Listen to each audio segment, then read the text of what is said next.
Pour la suite de ce set de vidéos, donc autour des projets FinOps, une des étapes nécessaires, donc on a fait la gestion des choses à recycler, donc ou à jeter, donc le waste management. Maintenant, on va faire la gestion de tout ce qui est consommation. Quand on regarde dans la partie Azure, donc dans la consommation, on se retrouve dans un projet standard ou dans un concept de base de FinOps, dans l'étape justement optimisée, c'est-à-dire là où on va regarder tout ce qui est le dimensionnement, tout ce qui est lié à l'utilisation, les bonnes utilisations des ressources, l'optimisation au niveau des politiques d'optimisation, justement on verra quelques exemples, et donc du coup tout ce qui est autour de l'optimisation en termes d'opération. Donc cette partie-là est vraiment celle de droite, c'est sans doute une des plus importantes du travail. On verra la suivante prochaine vidéo. Mais en tout cas, ça, c'est vraiment quelque chose à comprendre. Donc, si on descend un peu plus, on voit que dans les stratégies classiques pour les projets FinOps, on a justement la partie opérationnelle. Donc, on a vu la gestion des déchets dans la vidéo précédente.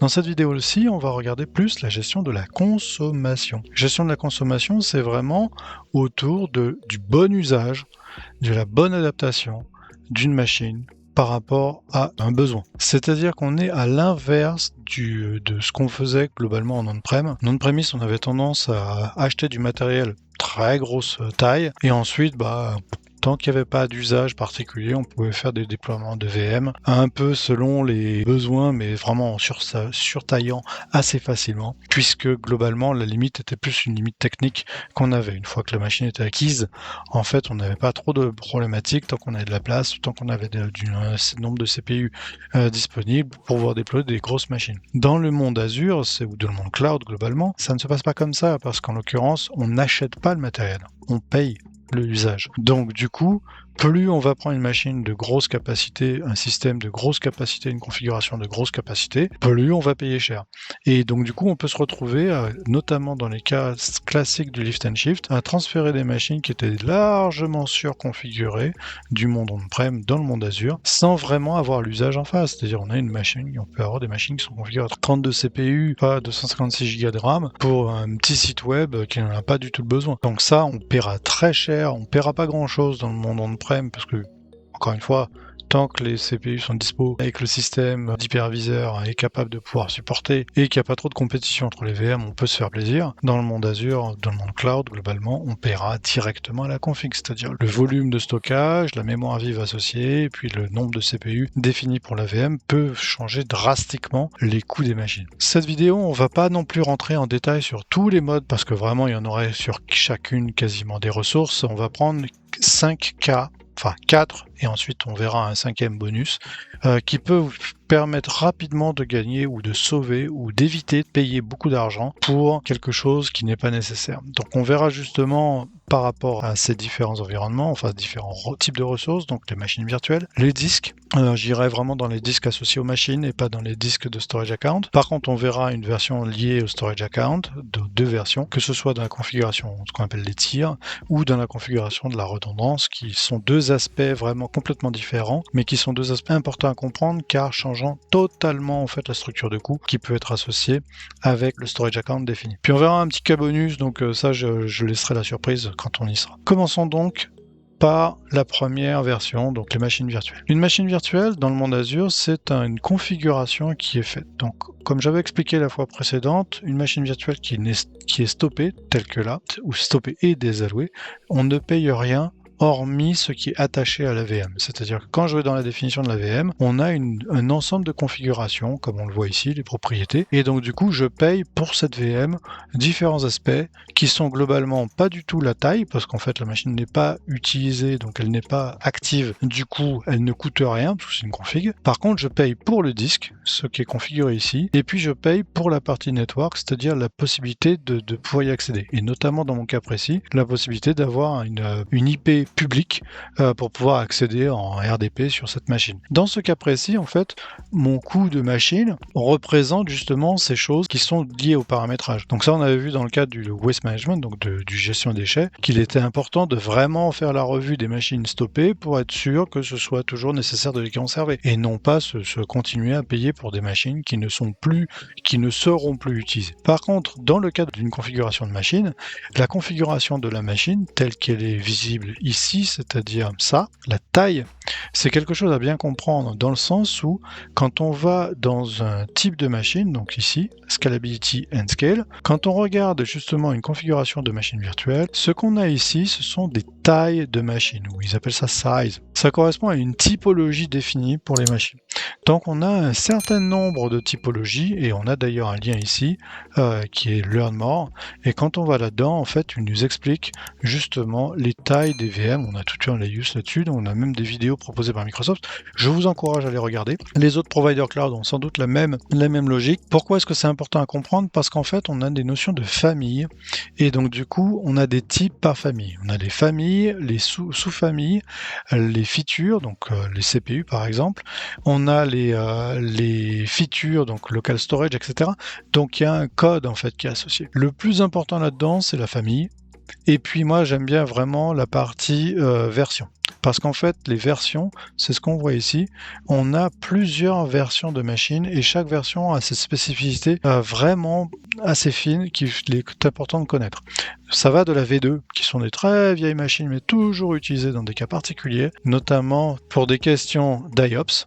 Donc, parce que ce sont des machines avec peu de CPU, mais avec un très gros volume d'IOPS. Donc on a toujours ces machines-là qui tournent. Et ces machines-là sont importantes, par exemple, pour tout ce qui est firewall, tout ce qui est système consommant beaucoup d'IOPS. Donc ça, vraiment important à comprendre, parce que ça tourne toujours. Et moi, j'avais dans mon environnement des machines qui étaient encore configurées en V2.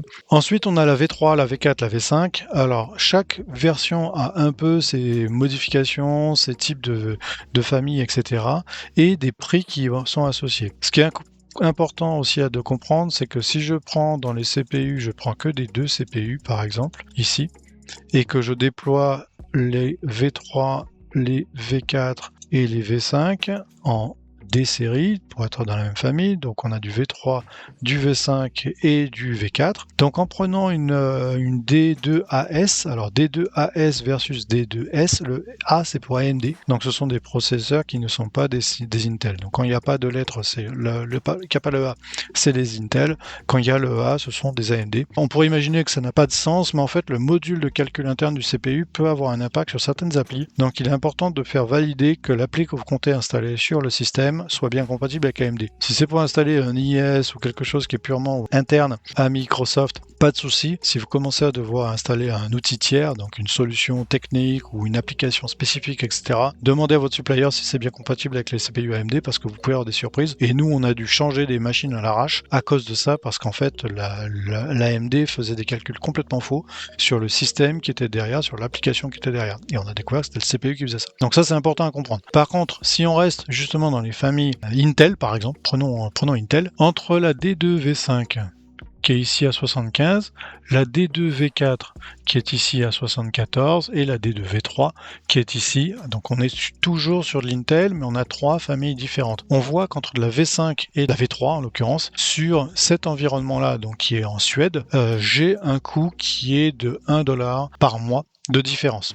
Donc on a quand même une différence qui peut être notable. Alors pourquoi la V3 versus la V4? C'est qu'encore une fois, vous avez une nécessité de faire une certification par votre fournisseur sur les types de machines. Donc il est important que votre fournisseur ait validé la famille de machines, sinon elle peut refuser son support, c'est-à-dire dire vous avez utilisé une VM qui n'est pas supportée, une taille de VM, dans ce cas-là je ne peux pas vous aider pour les problèmes que vous rencontrez. Donc ça vraiment il faut faire attention là-dessus, et certains suppliers sont très lents dans leur processus de validation et ne vont pas certifier les dernières machines ou vont skipper une famille. C'est-à-dire passeront directement de la V3 à la V5. La V5, bien sûr, c'est la plus récente. La V3 est la plus ancienne. La raison pour laquelle on a justement des changements de coût, en fait, ça peut simplement être lié à l'amortissement de le data center du matériel qui est derrière. Du coup, plus la famille est vieille, plus le matériel est amorti, et donc de ce fait, en fait, il donne un petit supplément ou un petit bonus sur l'utilisation. Par contre, on a des avantages quand même d'utiliser une machine récente. C'est-à-dire que là, par exemple, en IOPS, on a un max IOPS en V3 qui est autour de 3200.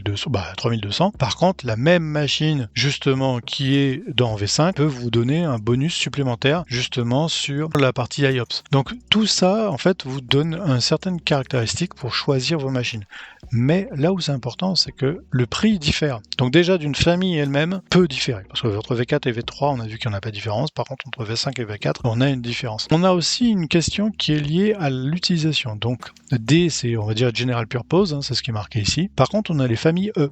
Donc si je prends les familles E, E c'est pour Extended. Donc en général, si on prend une famille EV5 versus une famille DV5, donc la famille DSV5 justement possède 8 Go de RAM, la famille ESV5, donc le même niveau, possède 16 Go de RAM. Donc là on a typiquement l'intérêt de passer d'une famille D à une famille E, ça dépend tout simplement de l'appli. C'est-à-dire si votre appli n'est pas très gourmand en CPU, mais par contre demande plus de RAM, dans ce cas-là vous allez favoriser les familles E. Et du même, on a justement les familles E qui sont ici, donc en V3, V4 et V5. Donc si je prends la V3, elle est à 97$. Si je prends la V4, la même machine, elle est au même tarif. Par contre, la V5 avec la même, elle est au même tarif. Donc là, vraiment, on pourrait se dire qu'on prend la V5 s'il n'y a pas besoin.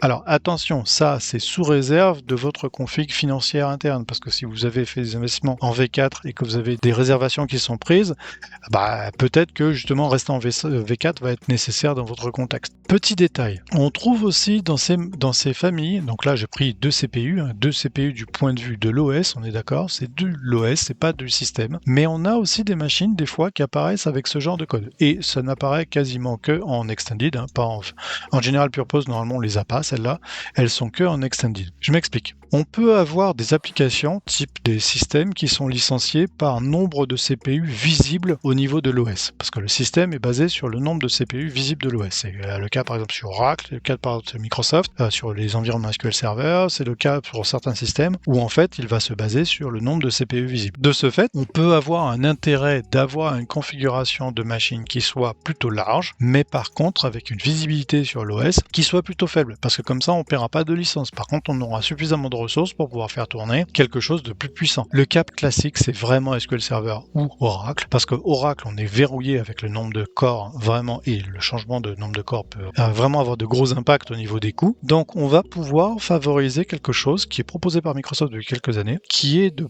présenter une machine 4 CPU, mais par contre, donc on va prendre celle-là. Celle-là. Celle-là, c'est exactement celle-ci, mais en mode 4 CPU. Par contre, elle est présente au niveau de l'OS seulement avec 2. Mais ce qu'on voit, si on prend la différence entre celle-ci et celle-là, c'est le nombre de RAM. On a le nombre de RAM qui est ici et les IOPS. C'est-à-dire que les IOPS qui sont visibles ici sont simplement le double et sont les IOPS de la version 4 CPU. Si j'enlève justement celle-là, là je vais pouvoir comparer justement la version 4, donc celle qu'on regardait tout à l'heure, avec la version ici. Donc là, j'ai bien 32 et là, j'ai bien 6400 IOPS. Donc on est vraiment dans la configuration exacte de la machine 4 CPU, mais qui est visible du point de vue de l'OS avec uniquement 2 CPU. Donc ça, c'est quelque chose à prendre en compte quand vous choisissez vos VM, parce que dans ce cas-là, vous avez des performances qui sont associées à la machine supérieure, mais par contre, une possibilité de rester sur un coût, sur une licence qui est associée avec la machine d'en dessous. Donc vous diminuez les coûts sur la licence. Par contre, les tarifs sont les tarifs associés avec la machine 4 CPU. C'est-à-dire que le bonus, il est vraiment sur la licence, il n'est pas sur la VM. Ce qui est important en tout cas pour vous de savoir, c'est que la comparaison et le choix de la machine est important sur les machines classiques, donc les Extended ou les General Purpose. Je ne rentrerai pas dans les familles particulières, comme les trucs spécifiques pour l'intelligence artificielle ou etc. Mais dans ce type de famille, donc entre les General Purpose et les Extended, c'est important de bien comprendre l'appli qui va tourner dessus, de manière à configurer quelque chose qui soit vraiment raccord. Attention avec ce choix de matériel à ne pas être trop gourmand, c'est-à-dire dans votre réduction, parce que bien sûr le principe est de réduire la taille pour réduire les coûts, et ne pas mettre une machine qui soit sous-configurée. Pourquoi je dis ça? C'est que quand vous faites des analyses et le monitoring pour par exemple analyser la VM, le comportement de la VM, l'historisation de base d'Azure est sur 90 jours de mémoire maximum, ce qui fait que vous avez une visibilité entre 30 et 90 jours sur les statistiques d'usage. Les statistiques d'usage sont des statistiques lissées, pas des statistiques forcément adaptées. Vous pouvez avoir des VM, par exemple, si vous les lissez, vous faites des moyennes, qui vont vous dire qu'elles sont très peu utilisées. Oui, mais parce qu'elles sont utilisées qu'avant midi chaque jour. Parce que l'application, elle est liée à un reporting qui est censé être fait par les utilisateurs, et ce reporting est fait tous les jours avant la fin de la matinée, de manière à pouvoir faire la facturation qui est fait en après-midi. Donc ce genre de comportement peut faire que vous avez un lissage sur la moyenne, qui est une moyenne très basse parce qu'il y a peu d'usage, mais quand vous regardez les pics, vous avez des pics très très forts au moment du midi. Si vous restez sur l'analyse uniquement sur le lissage, c'est-à-dire sur la moyenne, vous allez pouvoir imaginer que vous pouvez descendre largement la configuration à la plus basse possible, mais sauf que vous avez créé des très gros goulets d'étranglement lorsque les utilisateurs vont se présenter à l'application pour justement remonter leurs informations, etc. Et vous pouvez créer de très gros problèmes en termes d'utilisation. Deuxième cas d'usage, c'est justement la partie qui est liée à l'historisation maximale faite pour les métriques. Ce métriques est calculé uniquement sur les derniers, donc ce qu'on voit ici, c'est 30 jours. Et donc sur les derniers 30 jours, si vous venez regarder par exemple, je sais pas, les CPU consumed, et vous voyez, vous avez les averages ou la partie justement maximale. Je vous recommande toujours de regarder le maximal et de pouvoir justement taquer. Alors la machine n'a jamais été allumée, donc c'est pour ça que vous avez rien. Elle est toujours restée éteinte.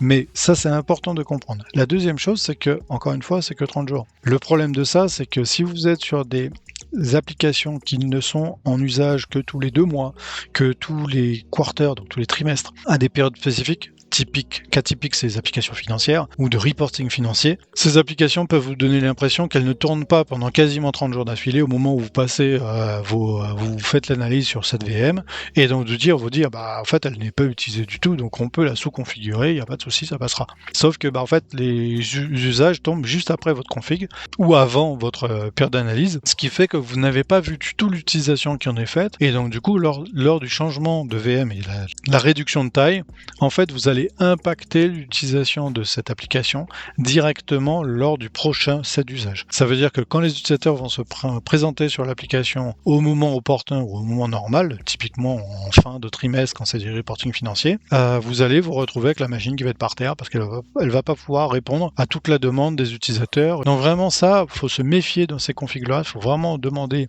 à être très pointu dans l'analyse pour être très proche des utilisateurs et ne pas hésiter à faire un aller-retour, c'est-à-dire ok, vous pouvez dire à votre utilisateur, ok, on va le sous-tailler pour gagner en tel temps, mais par contre, éventuellement, si vous avez le même problème, on a juste à la stopper.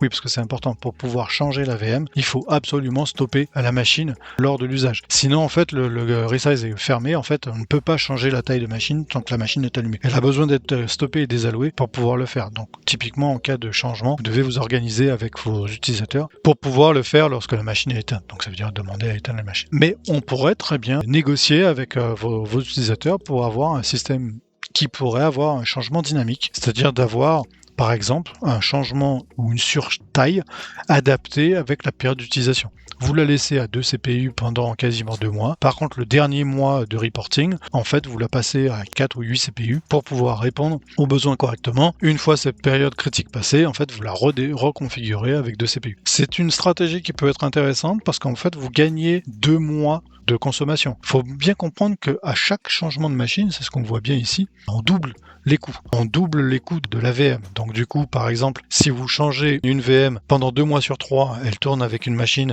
qui coûte moitié prix, vous allez sauver beaucoup d'argent sur l'usage réel. Donc vraiment, cette partie machine virtuelle, elle demande d'aller très fin, mais de bien comprendre ce que c'est et ne pas hésiter à proposer à faire des tests, c'est-à-dire de faire une période de test pour valider un changement. Vous proposez à vos utilisateurs s'ils sont OK, ou honneur du matériel ou de l'application, s'ils sont OK pour simplement tester avec 2 CPU pendant 2 mois. 1 mois, 2 mois, et s'il y a le moindre problème, on revient à la configuration d'au-dessus. Et comme ça, vous laissez l'option aux utilisateurs, aux applications, aux honneurs d'application, de pouvoir valider votre changement là-dessus. Petit détail important, les IOPS sont quelque chose vraiment à considérer, notamment suivant les types d'applications. Les IOPS, ce sont les capacités entrant-sortie, donc du coup, en gros, dans le monde VM, une entrée-sortie, ça peut être du disque, ça peut être du réseau. Donc du coup, des applications qui sont peu consommateurs en disque, mais très consommateurs en réseau, vont avoir besoin malgré tout d'IOPS. Des machines qui vont avoir peu de consommation de réseau, mais beaucoup de consommation de disque, c'est-à-dire beaucoup d'écriture-lecture sur le disque, vont aussi avoir besoin de beaucoup d'IOPS. Donc ces notions d'IOPS sont aussi importantes parce que c'est elles qui peuvent carrément driver les changements de machine. Moi, j'ai eu les cas où des machines étaient sur des SQL serveurs et uniquement pour des questions de backup des bases de données, donc le backup standard avec du Commvault classique, on a été obligé de surconfigurer les IOPS parce qu'en fait, même si la VM avec 2 CPU tournait très bien parce qu'il y avait très peu d'usage, en fait, les backups ne passaient pas parce qu'on était à quasiment plus d'1 Tera de backup de bases de données et donc du coup, c'était trop consommateur pour pouvoir passer dans le planning de backup classique. Donc l'IOPS peut être un critère forçant justement les changements de machine. Et par exemple là, on voit qu'on est obligé de passer en 4 CPU simplement pour augmenter les IOPS. Et dans certains cas, ça peut être le côté obligatoire. Donc on a fait la partie VM. Si on regarde maintenant l'étape suivante, qui est aussi attachée au VM, on va dire plutôt les disques. Donc une VM, et comme je l'ai expliqué précédemment, c'est aussi un agrégat de plusieurs paramètres. Donc là, on a les disques. Si je vais dans les visualisations des disques directement, donc on tape un sur disque, dans un disque, si je prends un disque data, parce que comme ça je ne vais pas toucher à celui de la VM, qu'un disque attaché à une VM, c'est ça en fait la notion de disque, cette partie disque a plusieurs critères, donc plusieurs types de paramétrage. Le premier paramétrage à comprendre correspond justement à la configuration ou à la taille. Et cette taille est expliquée dans cette partie ici, storage. Ça, c'est justement la notion de storage. Je vous laisserai aller voir la documentation directement en ligne là-dessus. Mais cette partie disque a plusieurs critères à comprendre. Première, c'est la typologie technique. HDD, SSD, ou ultra-disque. Dans cette partie-là, on a plusieurs critères qui vont être liés à cette partie matérielle qui est derrière. En fait, on va avoir une notion d'engagement, c'est une notion de disponibilité de service. Donc, cette disponibilité de service, si vous prenez un disque HDD, de mémoire, c'est une 95% de disponibilité. Quand vous passez en SSD, vous êtes à 98, et quand vous passez en SSD Premium, vous êtes à 99,9, je crois, Donc ça, il y a une documentation qui vous l'explique très bien. Mais en gros, suivant la disponibilité que vous avez besoin et la garantie de disponibilité que vous avez besoin pour votre appli, vous pouvez être amené à choisir la bonne option technique qui est derrière. La différence entre le Premium SSD et le Premium SSD V2, c'est la manière dont est configuré. Le Premium SSD, c'est simplement des sets, donc on appelle ça des SKU, c'est-à-dire que vous prenez directement un des tiers et vous aurez ça. Quand vous prenez le V2, en fait, vous pourrez directement choisir une taille, mais avec un IOPS qui soit différent. Vous pouvez avoir un upgrade d'IOPS. D'ailleurs, on voit les paramètres de base, Provision IOPS. Donc là, vous choisissez, vous pouvez aller jusqu'à cette taille-là. En taille, vous pouvez aller jusqu'à 65 Tera maximum, sachant qu'on parle de giga ici. Donc ça, c'est la première chose à comprendre. La deuxième chose à comprendre, c'est que hormis le V2 et l'ultra-disque, qui est un peu sur la même logique, l'ultra-disque, le reste fonctionne par des blocs. Et c'est-à-dire qu'on va prendre une config qui est pré-configurée. Et à chaque fois, c'est un double. Donc 32, 64, 128, 256, etc. Donc on ne peut pas avoir de disque de taille custom, on ne peut pas avoir un disque de 600 Go. Donc ça existe en monde on-prem. Dans le monde Azure, ça n'existe pas nativement. On va devoir prendre la taille au-dessus et de faire donc 1 Tera et ensuite après de faire une partition dans votre système qui va être de 600 Go. Si vous voulez aller jusqu'à là, c'est comme ça qu'on le fait. En général, on évite de faire ce genre de blague. On préfère configurer directement à la taille maximale qui est associée avec le disque, de manière à avoir quelque chose de cohérent, c'est-à-dire de ne pas se retrouver avec un disque qui est moitié utilisé. Tant qu'à faire, on a choisi de l'utiliser, autant y aller jusqu'à fond. La deuxième chose à aussi comprendre, c'est que c'est évolutif, mais pas en descendant. Ça ne peut que augmenter. C'est-à-dire qu'on peut avoir un disque de 32 Go, on imagine qu'au bout de quelques mois d'usage, ce disque de 32 Go est augmenté et on est à 30, 31 ou 32 de consommation, donc on va devoir doubler. Donc on va passer à 64. Par contre, une fois qu'on est passé à 64, on ne pourra plus revenir à 32. C'est la raison pour laquelle il est vraiment important de pousser les utilisateurs et les propriétaires des machines de vraiment faire le nettoyage de leur disque afin de limiter ces usages. Pour quelle raison? C'est qu'à chaque fois, vu qu'on double la taille, on double le prix. Je rappelle, dans mon cas précis, la partie stockage représentait quasiment 45% de ma consommation Azure. Et donc du coup, cette partie stockage était largement associée avec des VM. On avait aussi beaucoup de storage account, mais on avait quand même beaucoup de VM, et donc des VM qui pouvaient être configurés avec très très grosse taille. J'avais des VM avec plusieurs disques de 25 Tera. Donc ce type de machine, justement, peut coûter, 32 Tera d'ailleurs, c'est ça, pouvait coûter très cher. Quand on change la typologie de disque, il est important de bien comprendre qu'on ne pourra pas revenir en arrière sur la taille. Par contre, on peut revenir en arrière à tout moment entre les types, c'est-à-dire du Premium SSD au standard SSD, du standard HDD au standard SSD, du standard SSD au Premium SSD et inversement. Ça marche dans les trois parce qu'en fait, on retrouve globalement la même taille. Là, typiquement, je suis à 32 Go. Si je vais sur un standard SSD, je trouve le 32 Go qui est ici. Si je vais sur un Premium SSD, je vais trouver le 32 Go. Donc, en général, on retrouve à peu près les mêmes tailles. En tout cas, les tailles standards sont représentées partout. Donc, on peut faire un downgrade. Par contre, si vous avez un disque de 4 Go, il n'y aura pas d'équivalent dans le monde HDD, ça sera forcément 32 Go minimal. Donc ça, c'est justement une petite spécificité qui est liée au monde SSD, où on peut aller dans des tout petits disques. Alors ça, c'est pas forcément pour Windows, c'est plutôt pour des disques pour Linux, pour faire des disques qui vont être des disques temporaires, des disques de swap, ou ce genre de choses, quand on est dans des configurations très custom. Quoi qu'il en soit, ce choix de matériel est vraiment important. La deuxième chose à prendre en compte dans la partie storage, c'est la partie redondance. Donc la partie redondance, c'est vraiment quelque chose à comprendre dans le sens où on va pouvoir avoir une réplication. Donc la redondance, c'est la réplication. La réplication des bytes au niveau de plusieurs lieux de stockage, donc plusieurs localisations ou plusieurs data centers. Donc ça, zone redondante, c'est d'ailleurs normalement ce qui est proposé dans ce mode-là. On n'a pas de géo-redondante en mode disque. Par contre, on a du zone redondant. Zone redondant, donc ça, je vous laisserai aller regarder les documentations sur les distributions de redondance, mais la zone, c'est 3 data centers dans une même zone. Donc ça va être par exemple en Europe, ça va être par exemple aux US, etc. Ce ne sont pas dans la même ville, mais dans la même zone. Globalement, dans les disques, vraiment, ce que je vous encourage à faire, c'est bien faire comprendre à vos utilisateurs que chaque augmentation ne peut pas revenir en arrière. Donc les augmentations de confort, c'est pas du tout quelque chose à prendre en compte. Il faut vraiment arrêter ça parce qu'une fois que vous avez changé, vous pouvez pas revenir en arrière. Deuxième chose, c'est la typologie ou le choix entre le Premium SSD, le SSD standard et la partie justement HDD correspond aux IOPS. Donc les IOPS, c'est la configuration de base, elle est ici. Par contre, on a des burst IOPS qui sont disponibles ou pas. Donc dans le disque mécanique, il n'y a pas de burst IOPS parce que ça n'existe pas. Dans le monde standard SSD, on a des IOPS qui sont toujours les mêmes valeurs, mais par contre, on commence à avoir des bursts qui sont possibles, c'est-à-dire qu'on peut avoir un petit bonus en termes d'utilisation, si vous avez une utilisation très rapide, par exemple pour du cache. Et puis quand on passe en Premium SSD, pour le même disque, on passe carrément dans des bursts qui sont plus importants. Prenons 128. 128, on est à 500. 128, on est dans le monde ici, on est toujours à 500, mais avec un burst à 600. Et dans le monde Premium SSD, on est toujours à 500, mais par contre, on a un burst à 3500. Donc ça, c'est important aussi à prendre en compte parce que tout simplement, un système qui va avoir pas forcément un gros stockage, mais un gros besoin d'écriture ou de lecture sur la partie data peut vous forcer à passer sur un disque de type, par exemple, la base de données. Base de données de base, enfin classiquement on va plutôt mettre des premium SSD pour simplement pouvoir tenir les demandes qui sont faites au niveau des disques, de permettre à ce que on n'ait pas de latence, on n'ait pas de problématique de latence ou de problématique de pause dans l'application simplement parce que le système sous-jacent a été configuré avec une limitation au niveau des IOPS. Les IOPS par exemple c'est les copies de fichiers.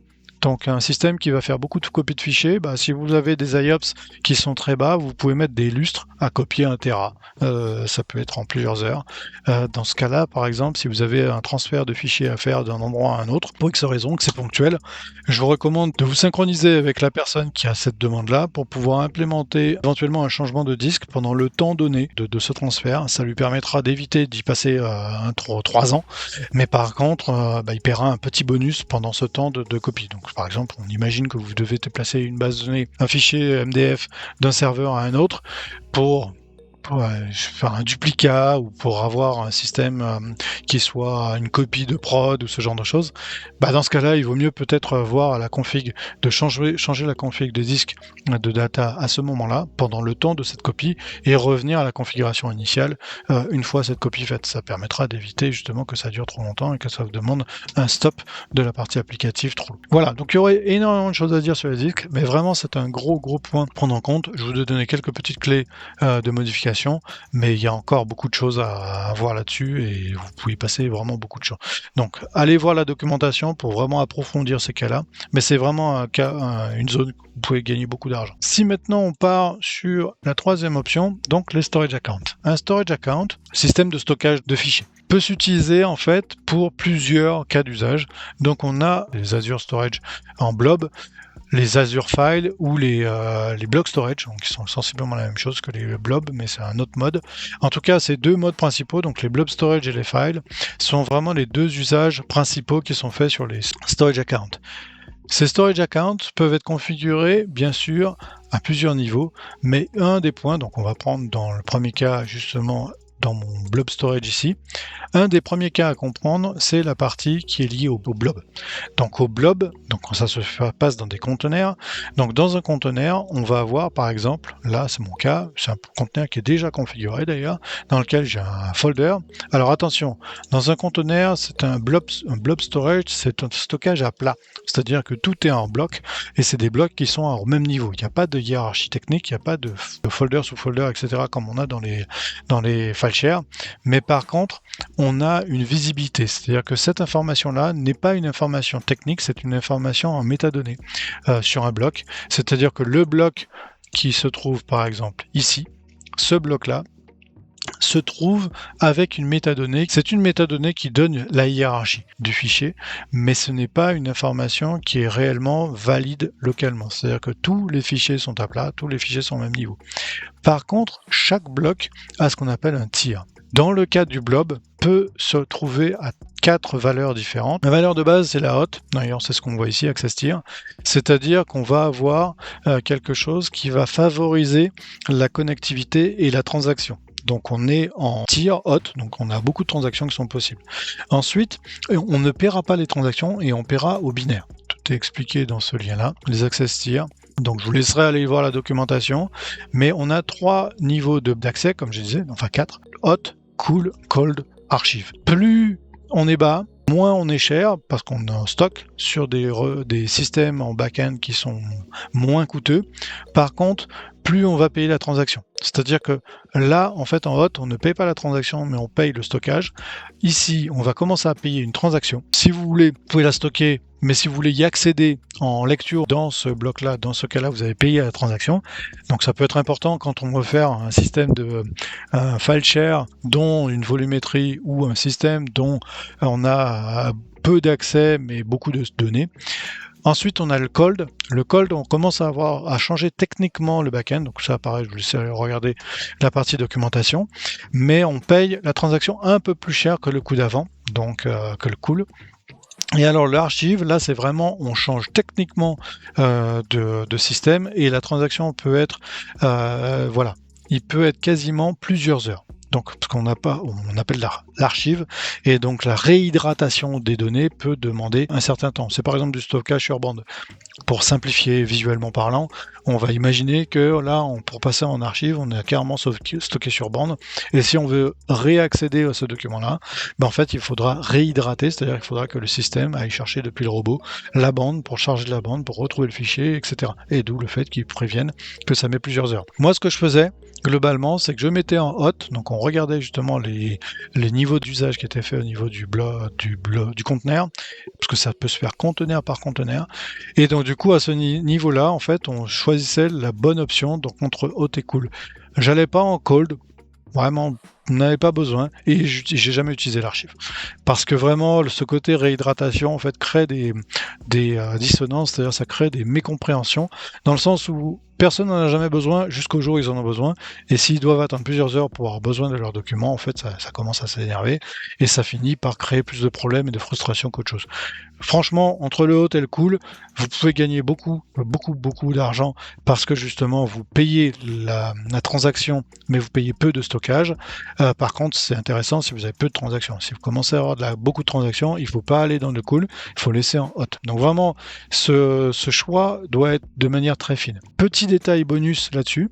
Ok, si je reviens sur mon storage account, j'ai quelque chose qui s'appelle Lifecycle Management. Le Lifecycle Management, c'est la possibilité de pouvoir paramétrer un déplacement ou un changement de tiers.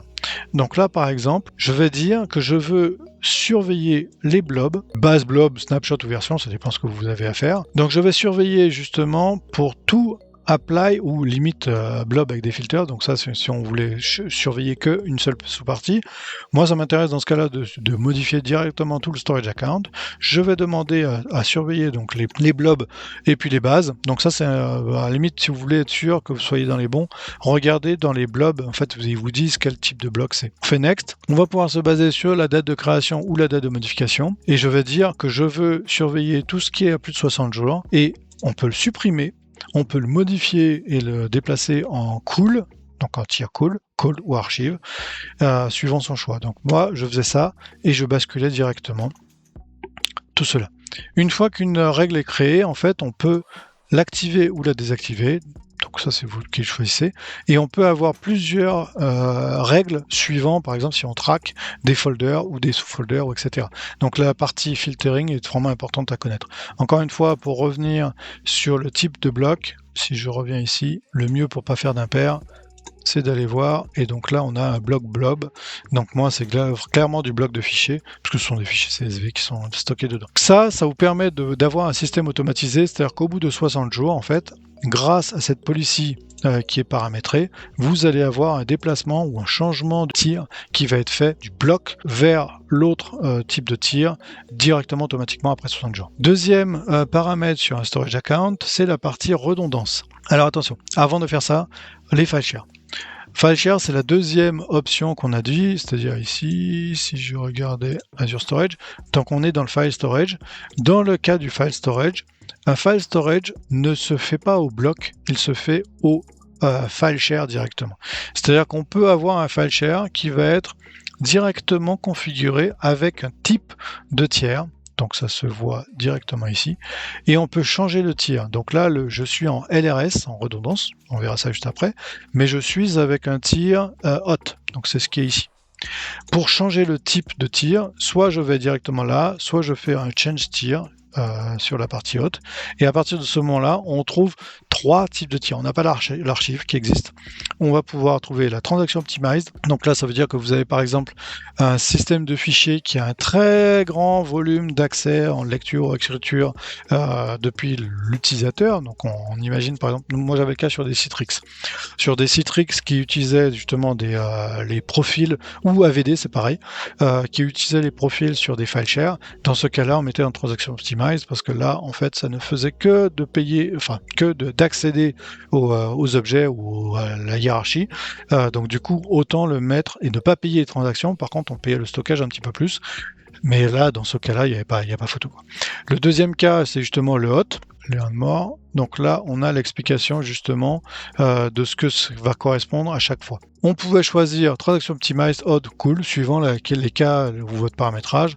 Moi, je mettais principalement cool quand on était en serveur de fichiers qui était, par exemple, utilisé pour de l'archivage. Donc, parce qu'on pouvait quand même avoir des besoins d'archivage, c'est-à-dire de basculer d'un système de serveur de fichiers Windows à un système de file share sur Azure, mais ce système de file share était vraiment pour des raisons historiques, par exemple des backups, des anciens disques, des anciennes données, cas aussi qui pouvaient s'avérer quand on gardait des PST pour des raisons historiques. Peu d'usage, peu de risque d'avoir une transaction. Mais par contre, trouver une solution pour baisser le coût, et dans ce cas-là, l'access tier en cool était une bonne option. Donc ça, pareil, je vous laisserai regarder les options, mais en tout cas, sachez que la transaction optimized, c'est vraiment quand vous avez beaucoup de transactions qui sont faites. Le hot, c'est quelque chose entre les deux, et le cool, c'est vraiment quand vous avez peu de transactions, donc l'archivage. Maintenant, si on prend encore une fois sur Storage Account, revenons ici, Blob Storage, donc Storage Account. Un autre paramètre qui est à prendre en compte correspond à la redondance. Donc la redondance du Storage Account est quelque chose qui peut vraiment changer complètement le modèle de calcul parce que on a plusieurs options. On a le local LRS, donc Local Redundant Storage. Alors pareil, vous avez toujours à chaque fois le petit lien pour aller expliquer la Data Storage Redundancy avec tout le détail sur qu'est-ce que correspond chacune du mode. Donc là, c'est le Local Storage. Donc on a une écriture sur un même data center, mais dans 3 systèmes de disques différents, et là, chaque binaire est copié 3 fois. On a le zone redondant où on va avoir une copie dans 3 data centers différents de la même région et la donnée va être copiée 3 fois dans celui-là. Ensuite, on a justement cette partie géoredondant. Je ne vais pas m'étendre là-dessus parce que c'est assez compliqué, mais sachez que, en tout cas, ce qui est important de savoir, c'est que chaque type d'option qui est choisi va impacter le coût qui est associé. Allant du LRS vers du GRS, vers du GRS avec Read Access. Donc là, c'est justement la possibilité de pouvoir accéder en read sur une région qui va autre. Donc là, c'est du ZRS, celui-là, ouais, géozone redondant. Donc là, on a d'une région, donc on est en ZRS, mais avec une autre région qui peut être utilisée pour du read access. Ça, c'est par exemple le cas pour si vous avez une base de données qui est utilisée pour du reporting. et on veut pouvoir utiliser cette deuxième zone pour pouvoir accéder en lecture seule à la région sans impacter la prod. On pourrait avoir du ZRS qui est configuré pour la partie accès direct et une autre partie qui serait utilisée que pour du read access, etc. Donc ça, pareil, ça dépend de l'architecture qui est conçue pour votre application. On est bien d'accord, on ne parle que de storage account, on ne parle pas d'autre chose dans ce cas précis. Mais ici, on voit bien les choix qui sont faits. De passer du LRS au ZRS, on fait x2. De passer du ZRS au GRS, on fait x2. Donc globalement, en termes de coût, de passer de là à là, on fait en x4. Et de passer de là à là, on fait encore quasiment un x2 qui est derrière. Donc ça peut coûter très très cher. Donc vraiment, le changement du mode de redondance peut avoir un impact considérable sur ce qui est fait et ce qui est utilisé. Moi, j'avais tendance à favoriser le LRS pour tout.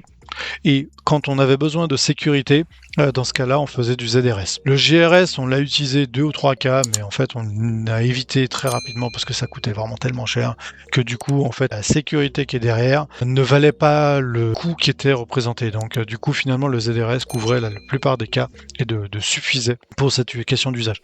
Encore une fois, c'était dans mon cas. On a quand même des GRS qui tournaient, hein. On a même des GRS avec Read Access, mais c'est quelque chose qu'on avait au compte-goutte et qui demandait une très grosse validation pour être sûr de ne pas se lancer dans une solution qui allait coûter très très cher. Le passage en upgrade se fait assez facilement. Le passage en down, en fait, est un peu plus pointu et souvent peut mettre beaucoup de temps. Nous, on a eu des cas où c'était des très grosses volumétries. On était à 2 pétas de stockage. Qu'on a passé du GRS en ZRS, ça a mis quasiment 2 semaines pour justement en revenir à une situation acceptable, parce que vous êtes obligé de passer de GRS à LRS et de LRS à ZRS. Justement à cause de cette histoire de binaire qui n'est pas du tout fait de la même façon, parce que si on regarde un GRS, donc G redondante, qui est avec 2 régions différentes, mais on a toujours la même logique avec 3 copies dans le même data center. Donc quand on on stoppe le GRS, dans ce cas-là, on revient avec un LRS. Donc pour passer d'un LRS à ZRS, donc le ZRS étant un mode avec 3 data centers différents et une copie à chacun, en fait là, du coup, on a un changement et un volume de transaction qui est assez considérable. Donc on peut avoir un extra coût, notamment du temps du mouvement et de la copie, parce que chaque changement de binaire, donc chaque blob qui va être déplacé, va faire une transaction. Pareil, encore une fois, si vous voulez aller plus en détail, je vous encourage à regarder la documentation qui est derrière pour pouvoir mieux comprendre cette partie-là. Dernier petit cas bonus qui est possible justement dans le monde cloud, je crois que c'est à peu près partout dans tous les clouds, c'est la possibilité d'implémenter ce qu'on appelle un auto-start. Donc un auto-start ou auto-stop, c'est la possibilité de démarrer et de stopper directement une machine depuis l'environnement Azure ou depuis l'environnement cloud globalement.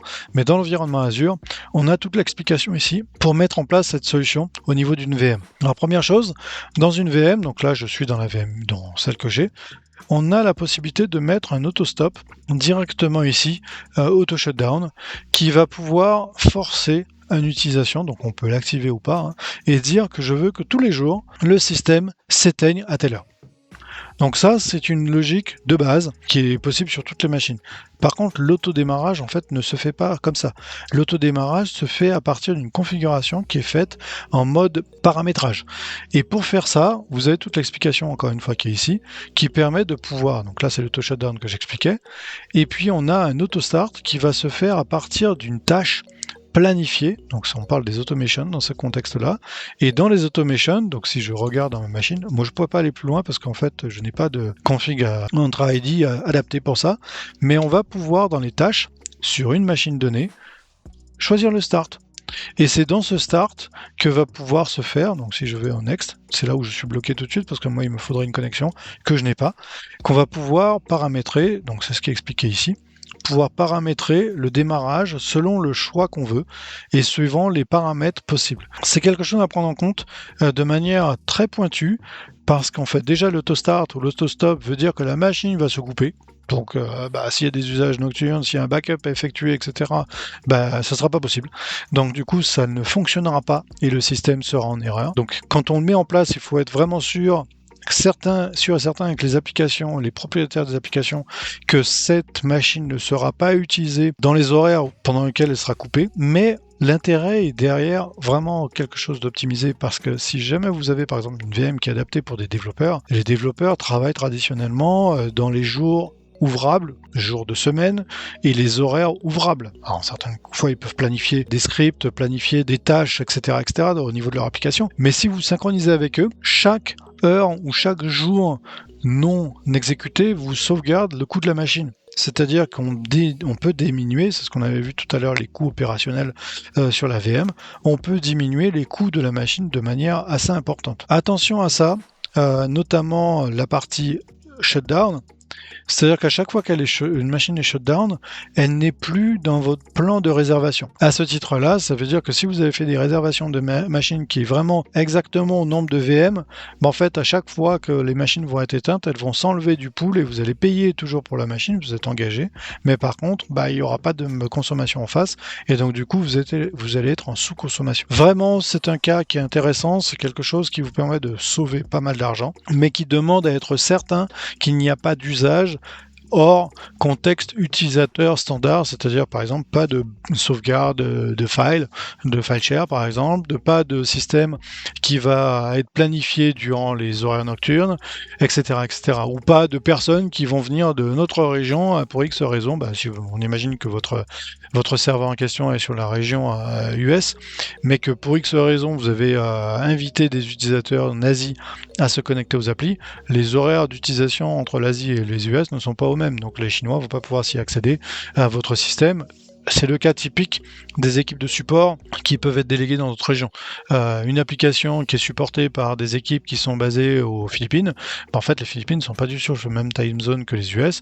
Donc, soit s'ils sont vraiment matchés et qu'ils sont calés sur les horaires de fonctionnement ou les horaires d'usage du continent américain, dans ce cas-là, parce que ça se fait beaucoup là-bas, dans ce cas-là, ça ira. Si maintenant ils ont des tâches à effectuer durant les nuits ou les activités, enfin les périodes non actives par les utilisateurs, c'est-à-dire durant la nuit pour eux, dans ce cas-là, ça ne marchera pas. Donc vraiment, le shutdown peut être quelque chose à considérer, mais il doit vraiment considérer avec parcimonie et adapter parfaitement avec l'utilisation qui est en face. Si je reviens là-dessus, on est vraiment dans la partie optimisation, donc on est vraiment dans la partie qui permet de pouvoir associer, de bien dimensionner le matériel et les ressources avec l'usage qui est en face.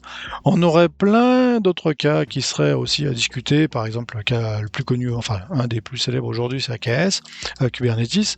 Kubernetes est un ensemble, un agrégat de VM, et en fait les VM peuvent fournir des applications diverses et variées qui peuvent être chargées dans le Kubernetes. Donc on a une notion de scalabilité, donc d'activation, désactivation de VM au besoin, et cette option-là en fait est quelque chose aussi à prendre en compte dans les stratégies d'optimisation. Il est parfois préférable d'avoir des petites machines mais en grand nombre que des très grosses machines mais en peu de nombre. Pour une raison simple, c'est que les petites machines en grand nombre permettent de pouvoir monter très vite en volume, c'est-à-dire on peut activer toutes les petites machines quand on a un très gros usage, mais que quand il y a un peu d'usage, en fait, on va descendre toutes les petites machines pour garder le minimum vital pour l'application, etc. Donc, les stratégies d'optimisation peuvent être aussi effectuées sur tous les autres ressources, SQL Server, Analysis Services, etc., suivant votre besoin. Je vous encourage vraiment à aller plus finement là-dedans, mais les exemples que j'ai donnés permettent déjà assez rapidement de mettre en place des stratégies d'optimisation qui sont utiles et qui vous permettront de pouvoir éviter de payer vos cloud providers pour rien.